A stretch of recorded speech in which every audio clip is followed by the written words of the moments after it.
जब हम इस संदेश को बात कर रहे हैं तो ये संदेश हो सकता है थोड़ा कड़क हो। परमेश्वर हमें ताड़ना देता है ऐसे समयों में जब हम गलत पाप की ओर जाते हैं या चीजें हमारे आसपास बेहतर नहीं होती हैं। हमें हमारे मन को वो खींचते हैं, नकारात्मक बातें या शारीरिक अभिलाषाएं जब हमें अपनी ओर खींचता है।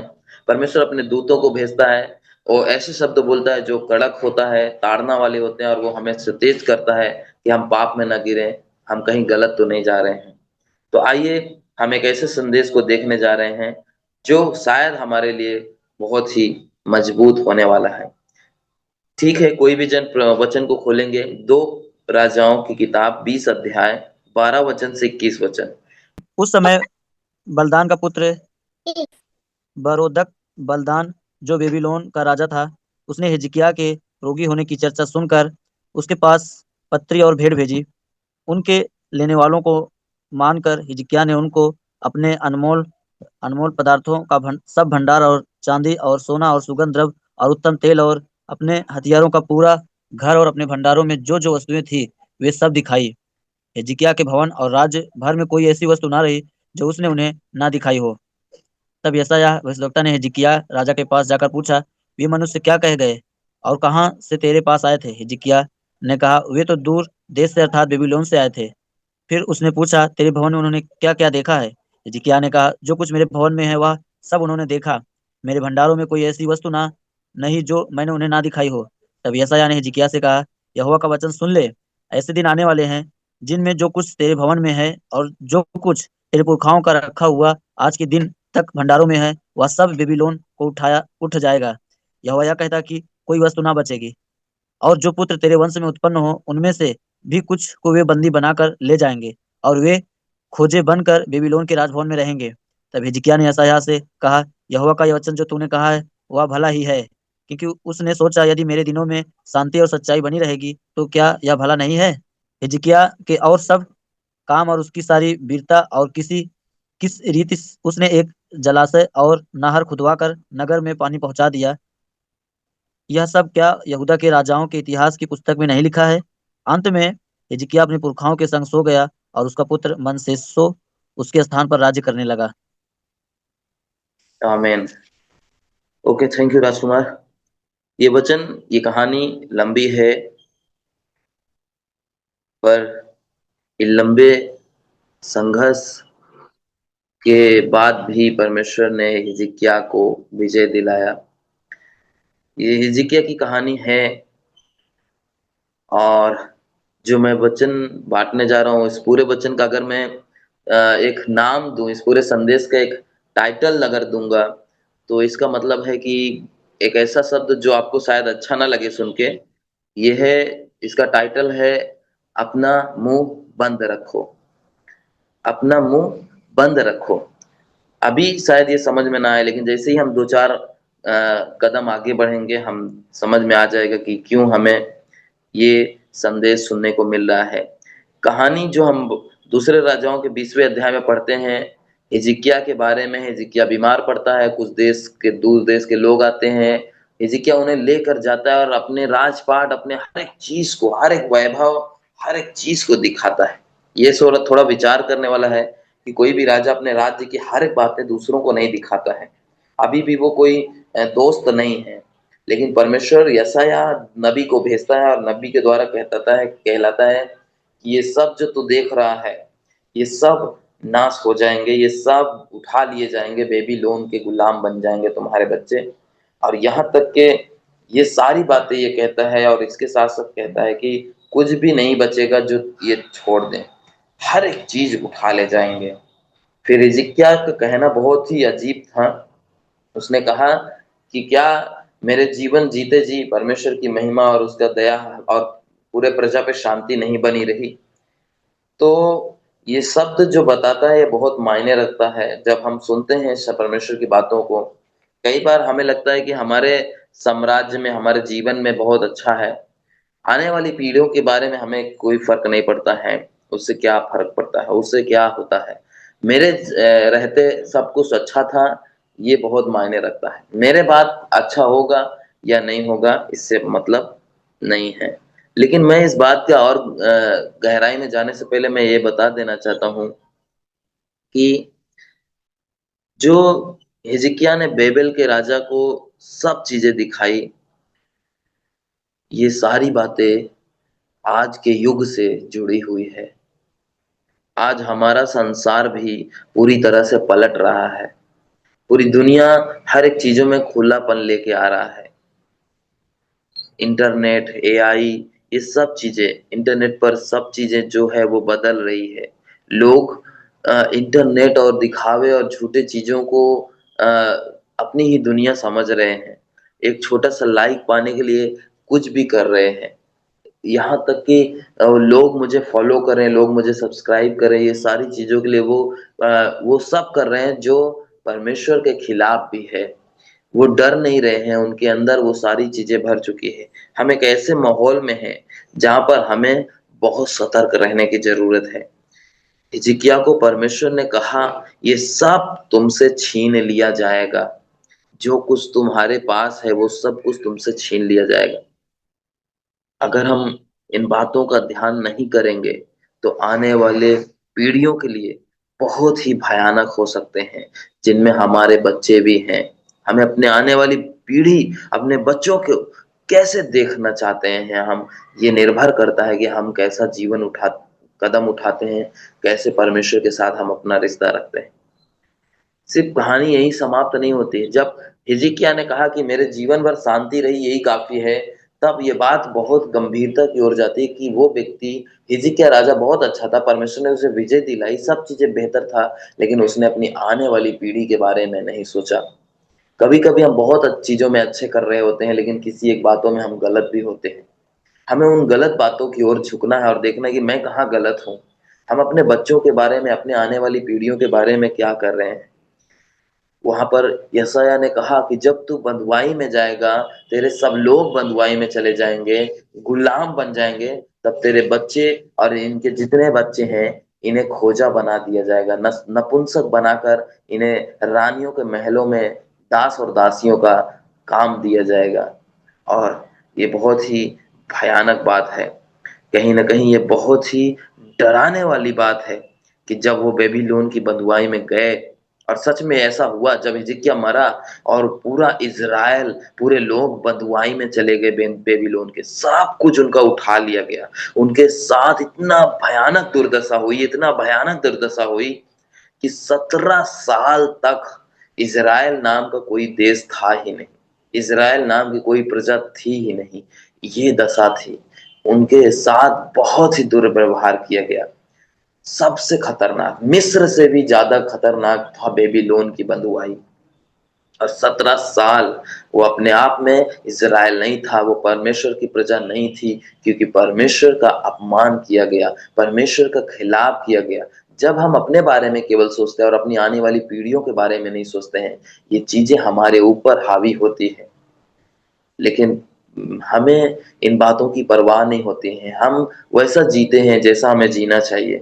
हम चलते रहते हैं, हम अपने आसपास की चीजों को देखकर आकर्षित होते हैं, हम दूसरों को लुभाने वाले काम करते हैं, हम दूसरों में वाहवाही और तारीफ पाना चाहते हैं।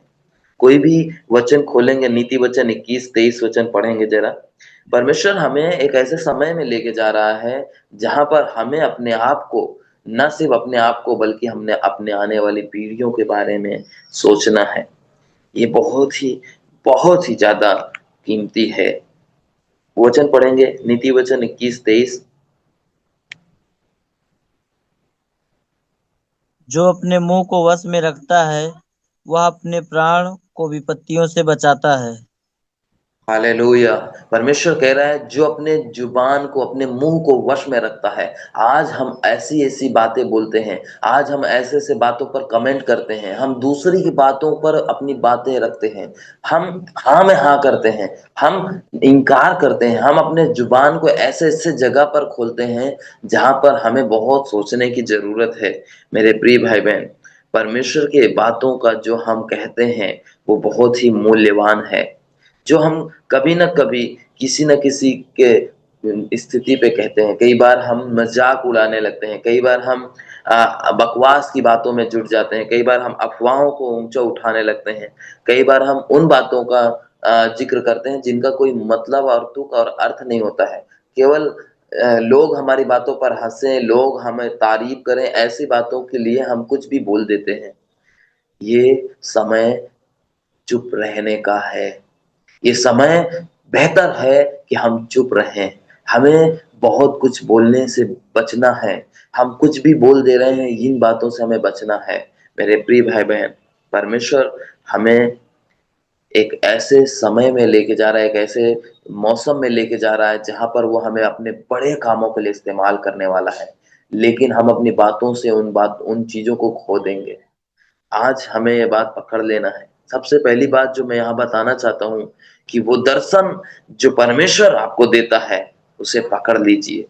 एक सेवकाई, एक बुलाहट, या आपका बिजनेस, या आपका छुटकारा, जब परमेश्वर बोलता है आपके ऊपर, सबसे पहले उसके बारे में आप क्या करते हैं? फिर आप सोचते हैं कि ये शुरू होने से पहले ही क्यों खत्म हो जाता है ना? जब हम बीमारी से आजाद होते हैं, जब हम बिजनेस करने जाते हैं, जब हम सेवकाई करने जाते हैं, जब परमेश्वर हमें बुलाहट देता है, लेकिन कुछ दिनों बाद वो चीजें ठंडी पड़ जाती है, कुछ दिनों बाद उसमें हम बढ़ोतरी नहीं देख पाते, कुछ दिनों बाद हम उसमें चीजों को नहीं देख पाते, अभिषेक को नहीं देख पाते, और हम सोचते हैं कि शुरू होने से पहले खत्म क्यों हो जाता है? क्योंकि हम धीरज रखने वाले लोग नहीं, हम परमेश्वर की ओर देखने वाले लोग नहीं। हमें बस चीजें चाहिए चाहिए चाहिए, हम भागते रहते हैं। जब तक हमें मिलता नहीं है, जब हमें नहीं मिलता, हम दूसरी ओर भटक जाते हैं, हम दिशा बदल लेते हैं, हम रास्ते बदल लेते हैं। हमें चुप रहना नहीं आता है, हमें उस पर विचार करना नहीं आता है। हम इन बातों को भूल जाते हैं कि परमेश्वर जब हमें देता है तो वो कितना मूल्यवान है। उसमें समय लगता है, लेकिन वो असर लाता है। हालेलुया। दूसरे बातों में जब मैं बताने जा रहा हूं, आप मरियम को देखिए, लूका 2 अध्याय 19 वचन, परमेश्वर का वचन मरियम के ऊपर आता है। मरियम शादीशुदा नहीं है, गर्भवती हुई, परमेश्वर ने उससे ये कहा, स्वर्गदूत ने कहा तू दुनिया का उद्धार करता जन्म देने वाला है। वो बहुत सारा बुलाहट, बहुत सारी जिम्मेदारियां, बहुत सारे अभिषेक, वरदान, सब कुछ मरियम के ऊपर आ रहा है। वो ललायत, उत्साहित, चिंता, डर, सब चीजों में है। वो व्याकुल हो गई, वो जाकर किसी घर में बताती मेरे साथ ये हुआ, वो पड़ोस में जाके बताती ये हुआ। नहीं, उसने ऐसा नहीं किया। लूका 2:19 में कहता है उसने सब बातों को अपने मन में रखा और परमेश्वर से प्रार्थना करते रही। जिस तरह से वो सुनती है और वो अपने दिल में उसे रखे रहती है, उस पर विचार करती है। अगर परमेश्वर ने आज आपके ऊपर कोई अभिषेक बोला है, आपकी बुलाहट को कभी आपके अगुओं के द्वारा या आप किसी के द्वारा आपको प्रोत्साहन मिला है, परमेश्वर आपको आशीष देने जा रहा है, परमेश्वर आपको चंगाई देने जा रहा है, परमेश्वर आपको इस्तेमाल करने जा रहा है, आप उस पर बात मत करें, उसको अपने दिल में रखें और परमेश्वर से कहें, प्रार्थना करें, उस पर विचार करें, अपने आप को तैयार करें उन दिनों के लिए जब परमेश्वर आपको इस्तेमाल करने जा रहा है। यही एक तरीका है जिसमें हम अपने मुंह को बंद रखते हैं। ऐसे प्रतिक्रिया आप बता मत दीजिए, ऐसे ही कोई चीजें आप मत बोल दीजिए कि मैं ये करने जा रहा हूँ, मैं वो करूंगा, मैं ये करूंगा। कई बार हम बहुत कुछ बोलते हैं, लेकिन हम कर कुछ नहीं पाते हैं, क्योंकि हम उसे अपने दिल में नहीं रख पाते, हम उसे संभाल नहीं पाते हैं। परमेश्वर वो नहीं करता जो हम दूसरों के साथ बांटते हैं, जो हम जो हम जिसके लिए हम सब्र नहीं कर पाते, जिसके लिए हम बहुत ज्यादा बेचैन हो जाते हैं, वो परमेश्वर नहीं करता है। परमेश्वर देख रहा है कि ये व्यक्ति के अंदर धीरज नहीं है, ये व्यक्ति के अंदर भारीपन नहीं है, ये व्यक्ति परिपक्वता में नहीं है, ये व्याकुल होकर कुछ भी बड़बड़ाने लगता है, ये व्याकुल आवाज होकर नहीं कुछ आ भी। रही है। आ रही है, आवाज आ रही है, आपके network problem. Okay, thank you. तो परमेश्वर क्या करता है कि वो हमें जोड़ता है, वो हमें जोड़ता है अपने भारी मन के साथ, अपने भारी दिल के साथ, कि हम उन बातों को संभालें, अपनी बातों को संभालें। परमेश्वर ने यूसुफ को, जो याकूब के 12 पुत्रों में से एक था, उसे बड़ा दर्शन देता है, अब भविष्यवाणी देता है कि वो एक दिन राजा बनेगा, एक दिन बड़ी जिम्मेदारियां उसके पास आएंगी। लेकिन वो जाकर अपने भाइयों से बताता है, कुछ नहीं होता है। कितने साल लगे, 17 साल से ज्यादा लगे उसको वो भविष्यवाणी पूरा होने में। क्यों इतना लंबा लगा? इस बीच वो जेल में गया, कैदी बना रहा, दास बना रहा, उसके भाइयों ने उसे मारा, उसके साथ दुर्दशा हुई, क्योंकि उसने उन बातों को अपने दिल में न रखकर, बल्कि उसे बस बोलकर महिमा पाना चाहा, बड़ाई पाना चाहा। कई बार हम महिमा और बड़ाई पाने के चक्कर में अभिषेक को खो देते हैं, दर्द और पीड़ा को आने देते हैं। इसलिए मेरे प्रियो, हमें उन भविष्यवाणी, उन बुलाहटों के लिए अपने दिल में संजोए रखना है। ये बहुत जरूरी है। आपका दर्शन देखिए, ये बहुत जरूरी है। यीशु ने क्या कहा? गुप्त में पिता से प्रार्थना करो, जब तक वो पूरा नहीं हो जाता परमेश्वर से कहो, किसी से मत कहो। सबके सामने उत्साहित रहो, विश्वास में भरे रहो, आग से भरे रहो, प्रभु के लिए स्तुति और महिमा करो, सेवा के लिए आगे बढ़ो, लेकिन अपने दिल की बुलाहट को परमेश्वर से कहो। गुप्त में, यीशु कहता है अपने पिता से गुप्त में प्रार्थना करो। और तीसरी बातों की ओर अगर मैं आऊं, वो बोलता है तुम्हारा जो दर्शन है ना, कभी भी आप जो संघर्ष कर रहे हैं, जो कष्ट उठा रहे हैं, जो चीजें आप सामना कर रहे हैं, वो सबके सामने मत रखो। आज हम देखते हैं इंटरनेट पर लोग इंस्टाग्राम, फेसबुक, व्हाट्सएप स्टेटस, अपना जीवन, अपना दिनचर्या बांटते हैं। मैं ये हूँ, मेरा ये तकलीफ हुआ, मैं इस बात में खुश हुआ, मैं इस बात में रोने लगा, मेरा ये। क्या कर रहे हो? ये संसार अविश्वास और बुराई से भरा हुआ है। परमेश्वर के जन हो तुम, परमेश्वर के बेटे और बेटियां हो, अपने जीवन की बातों को अविश्वासियों के सामने रख रहे हो। जो परमेश्वर का अनादर करते हैं, जो परमेश्वर को तुच्छ जानते हैं, उनके सामने अपनी बातों को रखते हो।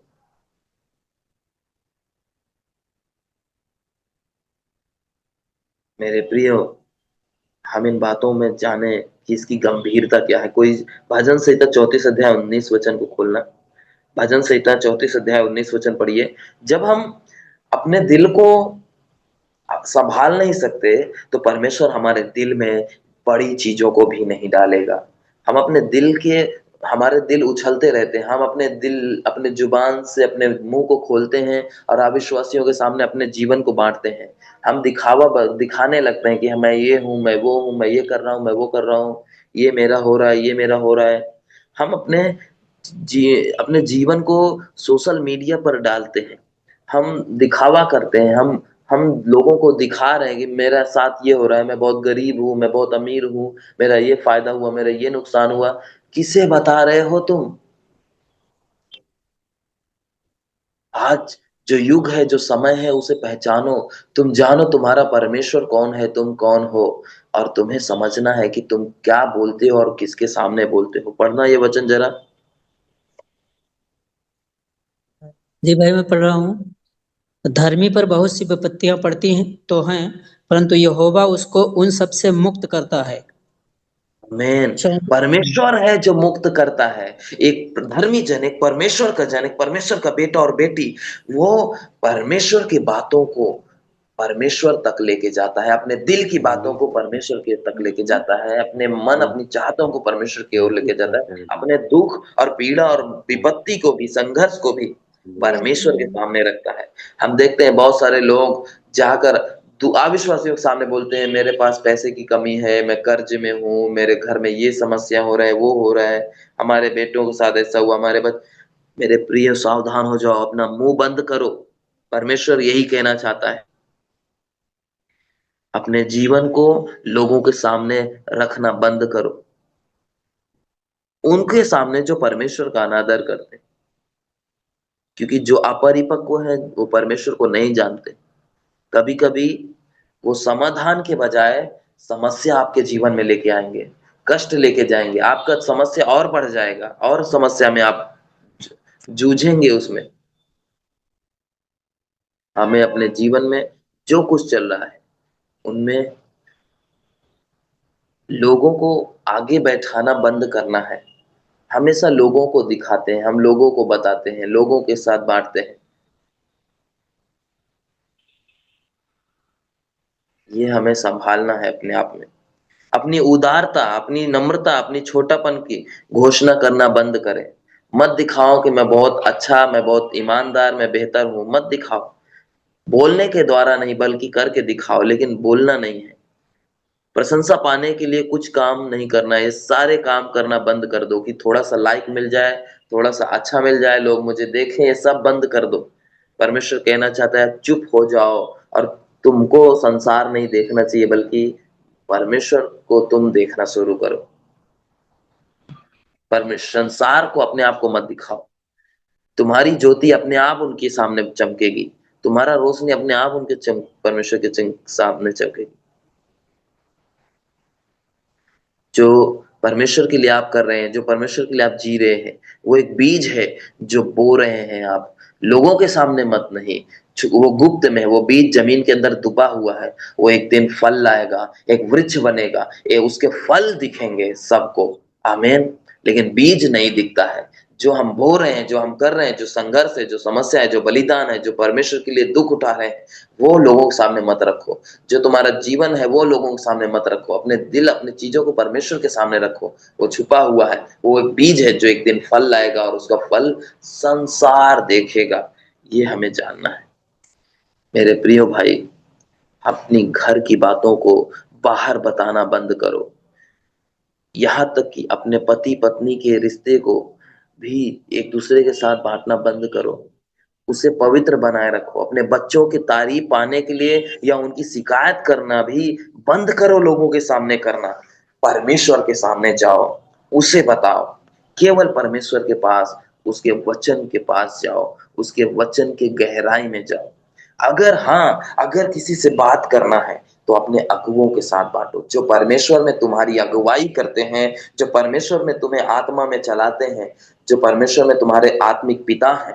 उनके अधीन होकर उनके साथ अपने जीवन को बांटो, उन्हें बताओ, उन्हें दिखाओ। लेकिन संसार, अविश्वासी, परमेश्वर में जो मजबूत नहीं है, उन्हें मत बांटो। जो परमेश्वर में परिपक्व है, मजबूत है, उन्हें बांटो। जो केवल परमेश्वर के साथ जोड़ते हैं, हमें उसे रखना है। पारिवारिक मामले को भी पवित्र बनाना है, परमेश्वर ने उसे पवित्र रखा है। लोगों से ना बांटे जो केवल अंदर लाते हैं, परमेश्वर का अपमान होता है। सिर्फ प्रभु के पास आओ, परमेश्वर के पास आओ। एक वचन को पढ़ेंगे, याकूब 4 अध्याय 13 से 15 वचन। याकूब 4 अध्याय 13 वचन से 15 वचन पढ़िए जरा कोई। हम बहुत बातें बोलते हैं, हम बहुत सारी चीजें दिखाते हैं, हमें सावधान होने की जरूरत है। अपना मुंह बंद रखो। परमेश्वर कहता है इस बातों को हम समझें। रात पढ़ेंगे के वचन। रात के स्वप्नों की याकूब चिंताओं 4 अध्याय 13 से 15 वचन। हाँ, याकूब 4 अध्याय 13 से 15। रात के स्वप्न की चिंताओं के बीच जब मनुष्य गहरी निद्रा में रहते हैं, मुझे ऐसी थरथराहट और कपकपी लगी कि मेरी सब हड्डियां तक हिल उठी। तब एक आत्मा मेरे सामने से होकर चली और मेरी देह के रोए खड़े हो गए। और 16, और चुपचाप ठहर गई और मैं उसकी आकृति को पहचान न सका, वचन ये परंतु नहीं है मेरे भाई, ये वचन क्षमा नहीं है चाहता भाई। हूँ। याकूब 4 अध्याय 13 से 15 वचन। Sorry sorry. ओके, अगर कोई खोला तो पढ़ सकता है।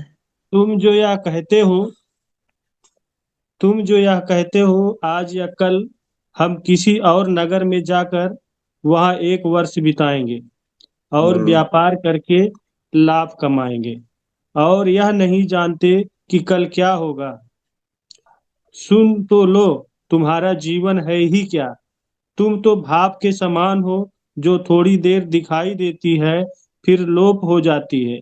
इसके विपरीत तुम्हें यह कहना चाहिए, यदि प्रभु चाहे तो हम जीवित रहेंगे और यह वह काम भी करेंगे। आमीन। आमीन। आमीन। थैंक यू भाई। तो ये वचन हमें बता रहा है कि हम लोगों के सामने बड़ी बड़ी वाहवाही करते हैं। हम 1 साल में ये कर लेंगे, हम 2 साल में ये कर लेंगे, हम यहाँ इतना कमा लेंगे, हम यहाँ इतना इन्वेस्ट करेंगे, इतना चीजें पाएंगे। लेकिन परमेश्वर कहता है कि तुम ये क्या क्या रहे हो, तुम हो क्या। हमारा जीवन भाप के समान है, आज है हम कल नहीं रहेंगे। लेकिन हमें ये कहना चाहिए कि परमेश्वर की इच्छा होगी, यदि परमेश्वर चाहेंगे तो वो जरूर होगी। वो चीजों को परमेश्वर से जोड़ना सीखो, लोगों से जोड़ना बंद करो। मेरे प्रियो, हम बड़ी बड़ी बातें, बड़े बड़े स्वप्न देखते हैं, उन्हें परमेश्वर के पास लेके जाओ, लोगों के पास मत लेके जाओ। उनको उस स्वप्नों को, उन दर्शनों को परमेश्वर से मांगो कि प्रभु इसमें आपकी इच्छा है या नहीं है, आप हमें मार्गदर्शन करो। हम अविश्वासी या लोगों की अगुवाई में नहीं चलने वाले, हम आपकी अगुवाई में चलने वाले। अपने योजनाओं को परमेश्वर के सामने समर्पित करो और भावनाओं के ऊपर चलना बंद करो। थोड़ी सी बहवाई हम गदगद हो जाते हैं, थोड़ा सा तारीफ हम महिमा पाने लगते हैं, थोड़ा सा कोई ने डांट दिया हम रोने लगते हैं, किसी ने मेरा अपमान कर दिया, किसी ने मेरी बातों का अनादर कर दिया, किसी ने मेरी परवाह नहीं की, क्या हुआ मेरे साथ। ये भावनाओं में चलना बंद करो, अपनी योजनाओं को परमेश्वर को समर्पित करो। नूह ने तब तक जहाज नहीं बनाया जब तक परमेश्वर ने नहीं बोला। यही बात अब्राहम के लिए भी बोला। जब परमेश्वर ना बोले तब तक कदम मत उठाओ, परमेश्वर की आवाज को सुनो, परमेश्वर की बातों को सुनो। लोगों की रजामंदी देखना बंद करो। लोग क्या कहते हैं, लोग क्या कहेंगे, लोगों के बारे में सोचना बंद करो। परमेश्वर को, अपने दिल को जोड़ दो। कोई बातें छुपी ना रहे, परमेश्वर से हर एक बातें कहो, लेकिन बाहर संसार में अपना मुंह बंद रखो। सबोपदेशक 3 अध्याय 7 वचन जरा पढ़िए। सबोपदेशक 3 अध्याय 7 वचन को।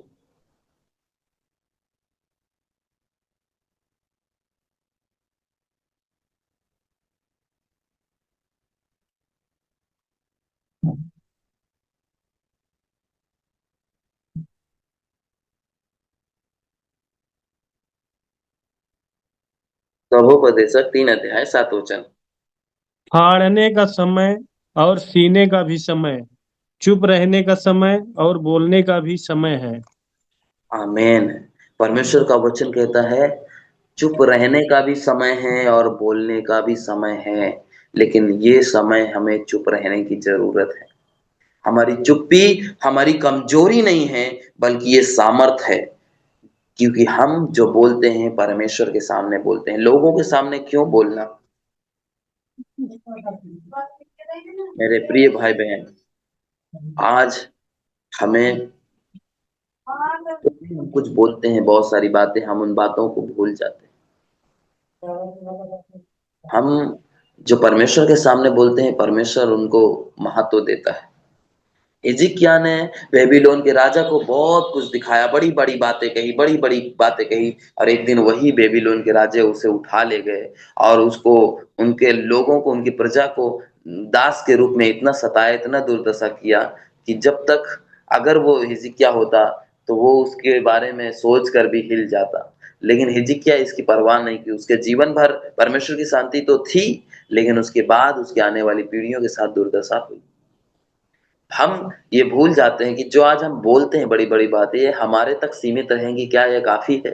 परमेश्वर नहीं चाहता कि वो आप तक सीमित रहे। परमेश्वर चाहता है कि उन बातों, वो परमेश्वर ने जो आशीष, बरकत, अभिषेक, वरदान और सेवकाई और बुलाहट और दर्शन जो दिया है आपको, वो आपके बच्चों के द्वारा आने वाली पीढ़ियों तक जाए। आमीन।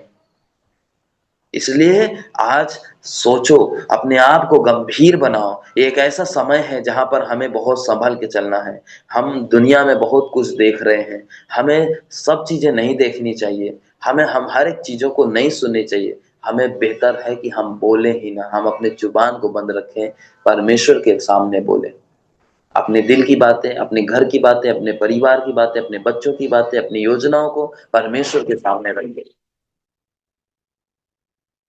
और सब बातों को परमेश्वर को समर्पित कर दो। भजन संहिता में परमेश्वर कहता है चुप हो जाओ